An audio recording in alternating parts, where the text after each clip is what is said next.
त्या बाईनेच फोडलं मैनावतीचं भांड। श्री स्वामी समर्थ प्रेक्षकांनो, आता अर्जुन सायली मैनावतीला त्यांच्या ऑफिसमध्ये घेऊन आलेले असतात त्या बाईशी भेटवून द्यायला।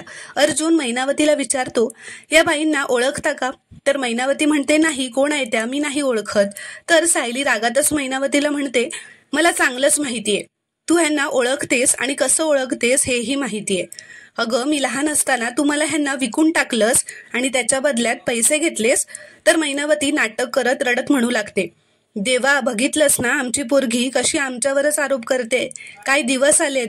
तर ती बाई आता जोरातच मैनावरती ओरडते व म्हणते की अगं ए मैने, अगं तू आणि तुझा तो दारुडा नवरा हिला घेऊन आला होतात माझ्यापाशी विकून टाकायला, किती खोटं बोलशील ग।